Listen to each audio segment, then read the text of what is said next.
CQ পারি কিন্তু ধরা খাই এমসিকিউতেই। দেখা যায় সময়ের সাথে আমি কোনোভাবে পেরে উঠতে পারতেছি না। হ্যাঁ, কোনো কি শর্টকাট টটকাট আছে যার মাধ্যমে এটা সহজে সলভ করা যায়?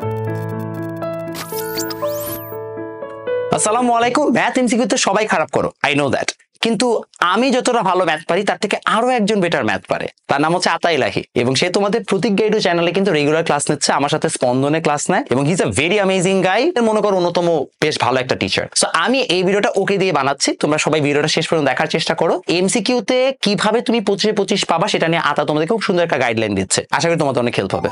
এসএসসি এবং এইচএসসি তে স্টুডেন্টরা সবচেয়ে বেশি প্রবলেম ফেস করে হচ্ছে ম্যাথ এমসিকিউ নিয়ে। সো তোমারও যদি ম্যাথ সিকিউ তে রেজাল্ট ভালো থাকে কিন্তু এমসিকিউ তে নাম্বার কম আসে, তাহলে এই ভিডিওটা সেভ করে রাখতে পারো এন্ড ফ্রেন্ডদের সাথে একটু শেয়ার করে দাও যেন বাকিদেরও এই ভিডিওটার থেকে হেল্প হয়। তো বেসিক্যালি এই ভিডিওতে আমরা টোটাল 3টা স্ট্র্যাটেজি নিয়ে কথা বলবো, যেটার মাধ্যমে তুমি তোমার ম্যাথ এমসিকিউ তে নাম্বার অন্যদের চাইতে কিছুটা হইলেও বেশি এনশিওর করতে পারো। 25-এ 25 বা 30-এ 30 এইটুকু যদি তোমার টার্গেট থাকে, সিকিউতে হয়তো ভাইয়া নাম্বার ভালোই উঠতেছে, হায়ার ম্যাথে হয়তো 50-এ তুমি 48-47 বা 50-এ 50ও পাওয়া যাইতেছো, বাট এমসিকিউতে 25-এ হয়তো 17, 18 বা 15 এরকম নাম্বার আসতেছে। এই কমপ্লেনটা আমি প্রত্যেকবার স্টুডেন্টদের কাছ থেকে পাই, সেটা অফলাইন ব্যাচে হোক বা অনলাইন ব্যাচে। প্রত্যেক ক্ষেত্রেই কোশ্চেনটা সেম থাকে যে ভাই ম্যাথ এমসিকিউতে ভালো করবো কিভাবে। তো এই ভিডিওতে আমরা ডিটেইলসে কথা বলবো যে ম্যাথ এমসিকিউতে কিভাবে অন্যদের চাইতে বেশি নাম্বার ক্যারি করা যায়। ম্যাথ এমসিকিউতে তুমি যদি ভালো রেজাল্ট করতে চাও, তাহলে তোমার যেটা কাজ করতে হবে সেটা হচ্ছে 3টা স্ট্র্যাটেজি মাথার মধ্যে রাখতে হবে।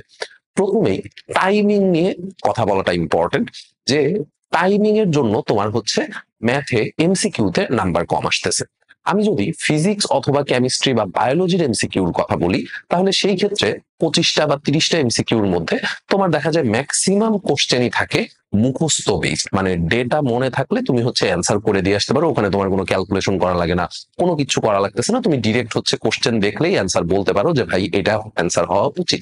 একবারে ভাই অ্যান্সার পারলে পারবো, না পারলে ওই জিনিস নিয়ে আর ভাবনা চিন্তা করার কিছু নাই। বাট ম্যাথ এমসিকিউতে এই প্রবলেমটা সবচেয়ে বেশি হয়। 25টাই হচ্ছে ম্যাথ এন্ড 25 মিনিটে আমার হচ্ছে এই ম্যাথ গুলা সবগুলা হচ্ছে সলভ করে ওএমআর কমপ্লিট করা লাগে। তো বাসায় যখন আমরা টাইম নিয়ে প্র্যাকটিস করতে বসি, আমি অনেক সময় হচ্ছে স্টুডেন্টদেরকে বলি যে টাইম ধরে ধরে প্র্যাকটিস করার জন্য। তো স্টুডেন্টরা সেই ক্ষেত্রে সবচেয়ে বড় ভুল যেটা করে যে ভাই 25 মিনিটের এক্সাম, 25টা এমসিকিউ আমার সলভ করতে হবে। ও যখন বাসায় প্র্যাকটিস করতে বসতেছে, ও কিন্তু 25টা এমসিকিউ 25 মিনিটের জন্য সলভ করা শুরু করতেছে। ঝামেলাটা হয় আসলে এই জায়গায়। পরীক্ষার হলে তুমি যখন 25টা এমসিকিউ 25 মিনিটে সলভ করতে যাও, সেখানে কিন্তু তোমাকে বেসিক্যালি 3টা কাজ করতে হয়। এক একটা এমসিকিউতে 1 মিনিট বা 60 সেকেন্ড করে সময় থাকতেছে। এই 60 সেকেন্ডের মধ্যে তোমার কি কি কাজ করতে হবে? তোমার ভাই এই 60 সেকেন্ডের মধ্যে 3টা কাজ করতে হবে। কোশ্চেনটা পড়তে হবে, কোশ্চেনের সলভ করতে হবে, সেই কোশ্চেনটার সলভ আবার ওএমআর এ ফিল আপ করতে হবে। টোটাল 3টা কাজ। তার মানে প্রত্যেকটা কাজে তুমি এভারেজ 20 সেকেন্ড করে সময় পাচ্ছ। বাসায় যখন তুমি হচ্ছে প্র্যাকটিস করতে বসতেছো, বাসায় প্র্যাকটিস করার সময় কিন্তু তুমি ডেফিনেটলি ওএমআর ফিল আপ করতেছো না। ম্যাক্সিমাম ক্ষেত্রেই তুমি হচ্ছে কোশ্চেনটা সলভ করলা, সলভ করার পরে সেটার হচ্ছে পাশে টিক চিহ্ন দিয়ে তোমরা চলে যাও, শেষ। এইটুকু পর্যন্তই কিন্তু কাজ শেষ। বাট পরীক্ষার হলে যখন আমার ওএমআর ফিল আপ করতে হয়, দেখা যাইতেছে যে 25টা এমসিকিউ তুমি 25 মিনিটে শেষ করলা, বাট ভাই ওই যে ওএমআর দাগানোর যে সময়টা, ওই সময়টা তো আমি আলাদা করে রাখি নাই, যার কারণে আমার হচ্ছে ওএমআর ফিল আপ করতে একটা বেশ বড় প্রবলেমের মধ্যে পড়তে হয়।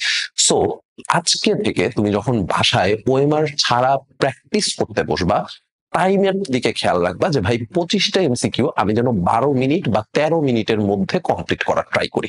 25টা এমসিকিউ যদি 12-13 মিনিটের মধ্যে কমপ্লিট করার ট্রাই আমি বাসায় করতে পারি, তাহলেই কিন্তু পরীক্ষার হলে যায় আমি 25টা এমসিকিউ 25 মিনিটের মধ্যে দাগানো শেষ করতে পারবো।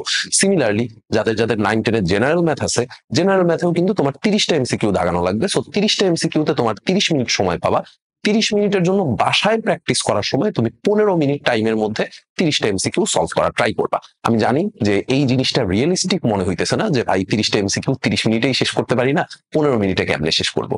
আজকের থেকে তুমি যদি প্র্যাকটিস করতে বসো, তোমার পরীক্ষা আসতে আসতে তুমি এই জিনিসটার সাথে কোপ আপ করতে পারবা, কারণ দেখবা যে ম্যাক্সিমাম এমসিকিউ আসলে রিপিটেটিভ হয়। ম্যাক্সিমাম এমসিকিউর কোশ্চেনের প্যাটার্ন সেম থাকে, কোশ্চেন গুলা রিপিট করে, ম্যাক্সিমাম টাইমে কোশ্চেন গুলা রিপিট করে, হয়তো ডিজিট সহ রিপিট করতেছে অথবা সেম প্যাটার্নের এমসিকিউ রিপিট করতেছে। তো তুমি যখন প্র্যাকটিস করতে করতে করতে করতে ওই লেভেলে চলে যাবা যে ভাই আমি কোশ্চেন দেখলেই মোটামুটি অ্যান্সার প্রেডিক্ট করতে পারি। ওকে, সো টাইমিং এর একটা ইস্যু ছিল, এই টাইমিং এর ইস্যুটা আজকের থেকে সলভ করার ট্রাই করো যে ভাই আমি অর্ধেক টাইমের মধ্যে এমসিকিউ সলভ করতে পারবো বা অর্ধেক টাইমের মধ্যে আমি এমসিকিউ সলভ করতে চাই। আচ্ছা, টাইমিং গেল। সেকেন্ড যে জিনিসটা সেটা হচ্ছে প্রপার প্র্যাকটিস। আমরা যখন ক্লাসে তোমাদেরকে পড়াই, সেটা অফলাইনে হোক বা অনলাইনে, আমরা ম্যাক্সিমাম টাইমেই যেটার উপর ফোকাস করি সেটা হচ্ছে ম্যাথের থিওরি প্লাস হচ্ছে ম্যাথ গুলা যে এক্সাম্পল গুলো আমাদের বইগুলোর মধ্যে থাকে বা প্রিভিয়াসলি বোর্ড কোশ্চেনে যে এক্সাম্পল গুলো আসছে সেই প্র্যাকটিস প্রবলেম গুলা সলভ করানো। ম্যাক্সিমাম ক্ষেত্রেই ক্লাসের মধ্যে হয়তো ধরে ধরে সবগুলো এমসিকিউ সলভ করে দেওয়া পসিবল হয় না, যদিও আমি ট্রাই করি যে টপিক গুলা অনুযায়ী এমসিকিউ গুলা সলভ করে দেওয়ার জন্য, বাট তারপরেও হয়তো ধরে ধরে সবগুলো এমসিকিউ সলভ করানো পসিবল হয় না। তো তোমার জন্য যেটা কাজ সেটা হচ্ছে বাসায় পর্যাপ্ত পরিমাণে প্র্যাকটিস করা, যে তুমি যেন বাসায় প্রপার যতগুলা প্রিভিয়াস বোর্ড কোশ্চেনের এমসিকিউ আছে বা টেস্ট পরীক্ষার প্রিভিয়াস স্কুলগুলার এমসিকিউ আছে সেগুলা যেন তুমি প্রপারলি বাসায় প্র্যাকটিস করো। থার্ড যেটা প্রবলেম বা থার্ড যেটা টিপস তোমাদের সাথে শেয়ার করবো সেটা হচ্ছে ম্যাথের ক্ষেত্রে পর্যাপ্ত পরিমাণে শর্টকাট জানা। অনেকগুলা অঙ্কই কিন্তু তুমি রিটেনে যেরকম রিগোরাস প্রসেসে করো বা রিটেনে যেরকম ডিটেইলস প্রসেসে হচ্ছে আমরা এমসিকিউ গুলা সলভ করি, ম্যাথ এমসিকিউতে অনেক ক্ষেত্রেই কিন্তু কোশ্চেন দেখার সাথে সাথেই অ্যান্সার বলে ফেলানো পসিবল। তো তোমার এই শর্টকাট গুলার দিকে হচ্ছে বেশি মনোযোগ দিতে হবে এই লাস্ট মোমেন্টে এমসিকিউতে ভালো করার জন্য। যেমন আমি যদি এক্সাম্পল হিসেবে জাস্ট একটা এক্সাম্পল চুজ করি, দেখবা যে হায়ার ম্যাথে 9-10 এর ক্ষেত্রে বলতেছি বা এইচএসসি তেও হচ্ছে সেম টাইপের প্রবলেম গুলা থাকে। হায়ার ম্যাথের ক্ষেত্রে আমাদের হচ্ছে একটা সরল রেখার সমীকরণ সাপোজ দেওয়া আছে, সেই সরল রেখার সমীকরণ থেকে ঢাল বের করতে বলছে। এটা 9-10 এর খুবই বেসিক একটা প্রবলেম বা বেসিক একটা এমসিকিউ। এইচএসসি তেও হয়তো বেশ বড় বড় প্রবলেম সলভ করার জন্য আমার এই ঢাল বের করাটা দরকার হয়। তো ঢাল যদি বের করতে বলে ax plus by plus c equal to 0, এরকম একটা সরল রেখার সমীকরণ দেওয়া আছে, নর্মালি স্টুডেন্টরা কি করে, নর্মালি স্টুডেন্টরা হচ্ছে এই সমীকরণটাকে y equal to mx plus c এই আকারে সাজায়, তারপরে কম্পেয়ার করে যে ভাই m এর জায়গায় কত আছে এইটা হবে সরল রেখার ঢাল। তো তুমি যদি জানো যে ax plus by plus c equal to 0 এই ফরম্যাটে বা আদর্শ আকারে যদি কোনো একটা সরলরেখার সমীকরণ দেওয়া থাকে, তাহলে সেখান থেকে এক দেখাই বলে ঢাল বের করা ফেলানো পসিবল। সেটা হচ্ছে ভাইয়া মাইনাস এক্স এর সহগ ডিভাইডেড বাই ওয়াই এর সহগ, মাইনাস এক্স এর সহগ ডিভাইডেড বাই ওয়াই এর সহগ, এইটুকু তুমি বসাইলেই কিন্তু সরলরেখার ঢাল পাওয়া যাবে। যেমন ধরো যে 2x plus 3y plus 5 equal to 0 একটা সরলরেখার সমীকরণ, এই সরলরেখার ঢাল কত হবে? নর্মালি স্টুডেন্ট কি করবে, y ইকুয়াল টু সামথিং আকারে সাজাবে, তারপরে ওখান থেকে ঢাল বের করবে। তুমি একবারে অ্যান্সারটা দেখো তো, মাইনাস এক্স এর সহগ ডিভাইডেড বাই ওয়াই এর সহগ, তার মানে এক্স এর সহগ কত ছিল ভাইয়া 2 আর ওয়াই এর সহগ কত ছিল 3, তাহলে ঢাল কত হবে মাইনাস 2/3। এটা লম্ব রেখার ঢাল কত হবে? আমরা জানি যে দুইটা রেখা হচ্ছে যদি পরস্পর লম্ব হয় তাহলে এদের ঢালের গুণফল হয় -1, তাহলে আমার দেওয়া রেখাটার ঢাল বের হইছে -2/3। এইটার সাথে কত গুণ করলে -1 আসবে? 3/2 গুণ করলে, তাহলে লম্ব রেখার ঢাল কত হবে? 3/2। সহজ হিসাব না? বাট তুমি যদি ওই আগের প্রসেসে রিটেনে যেরকম ভাবে আমরা অঙ্কগুলা করে করে দেখাই, ওরকম প্রসেসে যদি তুমি পুরা অঙ্ক করে তারপরে ঢাল বের করতে যাও 20 সেকেন্ড লিখে, আসলে এটা পসিবল? কোশ্চেন পড়লাম, কোশ্চেন পড়তে পড়তেই টাইম শেষ, তারপরে আমি আবার সলভ করবো, ওএমআর এ দাগাবো, জিনিসটা আসলে যথেষ্ট পরিমাণে টাফ হয়ে যায়। সো এই তিনটা জিনিস যদি তুমি মাথার মধ্যে রাখো যে আমার হচ্ছে পর্যাপ্ত পরিমাণে টাইম নিয়ে কনসার্ন থাকা লাগবে, অর্ধেক টাইমের মধ্যে আমি এমসিকিউ শেষ করার ট্রাই করব। সেকেন্ড হচ্ছে পর্যাপ্ত পরিমাণে প্র্যাকটিস করা লাগবে, প্র্যাকটিস প্রবলেমগুলো প্রিভিয়াস বোর্ডের যত কোশ্চেন আছে সব হচ্ছে আমার সলভ করা শেষ, অ্যাটলিস্ট 5 বছরের আমাদের যতগুলো বোর্ড আছে প্রিভিয়াস 5 বছরের প্রশ্ন আমি অ্যাটলিস্ট সলভ করছি। আর থার্ড হচ্ছে ভাইয়া শর্টকাট। এই তিনটা স্টেপ বা এই তিনটা টিপস যদি তুমি মাথার মধ্যে রাখতে পারো বা এই তিনটা স্ট্র্যাটেজি যদি তুমি ফলো করতে পারো, ইনশাল্লাহ ম্যাথ এমসিকিউতে তোমার হচ্ছে একটা ভালো নাম্বার আসবে। 25-এ 25 অথবা 30-এ 30 পাওয়াটা কিন্তু আসলে সোজা, এত কঠিন কোনো কিছু না, যদি তুমি হচ্ছে প্রপারলি জিনিসপাতিগুলা জানো। একটা ম্যাথ তুমি যতক্ষণে রিটেন প্রসেসে করবা তার চেয়ে অনেক কম সময়ে শর্টকাটে কিন্তু এমসিকিউ এর জন্য করে ফেলানো যায়। যারা যারা এইচএসসি স্টুডেন্ট আছো, এইচএসসি তে কিন্তু ম্যাথে প্রচুর পরিমাণে শর্টকাট আছে। একটা ম্যাট্রিক্স যদি আমার কাছে দেওয়া থাকে, সেই ম্যাট্রিক্সের ইনভার্স কিভাবে বের করতে হয়, সেই ম্যাট্রিক্সের অ্যাডজয়েন্ট ম্যাট্রিক্স কিভাবে বের করতে হয়, দুইটা ভেক্টর দেওয়া আছে, সেই ভেক্টর দুইটার ক্রস প্রোডাক্ট কত হবে, এগুলো কিন্তু আমি চাইলে ক্যালকুলেটর দিয়েই বের করতে পারি, তাই না? সো আমি যদি এইখানে এমসিকিউ সলভ করার সময় ওই রিটেন প্রসেসে নির্ণায়কের নিয়মে হচ্ছে আমি সবগুলা ম্যাথ সলভ করলাম, তাইলে তো ভাই আসলে সময়ের মধ্যে কুলানো যাবে না।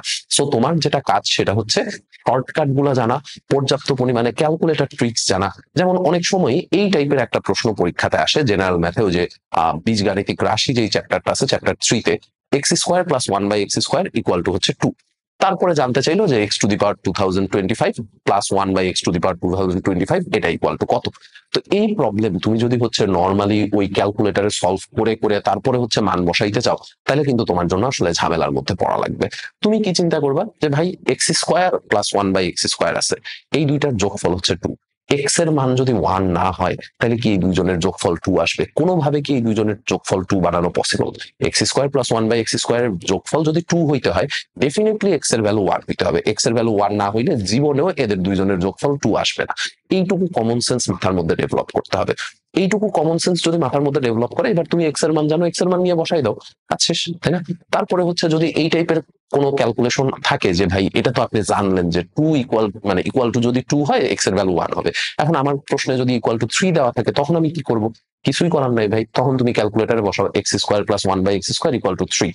এই ইকুয়েশনটা ক্যালকুলেটরে বসাও, ক্যালকুলেটর দিয়ে এক্স এর মান বের করে নাও। এক্স এর মান নিয়ে এবার হচ্ছে যেই রাশির মান বের করতে বলছে সেখানে নিয়ে বসাই দাও, কাজ শেষ, তাই না? সো এই টাইপের শর্টকাট গুলা জানার দরকার। এই প্র্যাকটিস প্রবলেম গুলা প্রচুর পরিমাণে সলভ করা দরকার, যে ভাইয়া এইটা না থাইকা যদি ওইটা থাকতো তাইলে আমি কেমনে অ্যান্সার করতাম। মডিফাইড কোশ্চেন কি কি আসতে পারে সেই জিনিসপত্র গুলা জানা দরকার। সো এই জিনিসপত্রগুলা যদি তোমরা প্র্যাকটিস করতে চাও বা প্র্যাকটিস করতে পারো, তাহলেই কিন্তু তুমি ম্যাথ এমসিকিউতে একটা ভালো নাম্বার সিকিউর করতে পারবা ইনশাল্লাহ। দেখা হবে ইনশাল্লাহ পরের ভিডিওতে। ধন্যবাদ সবাইকে।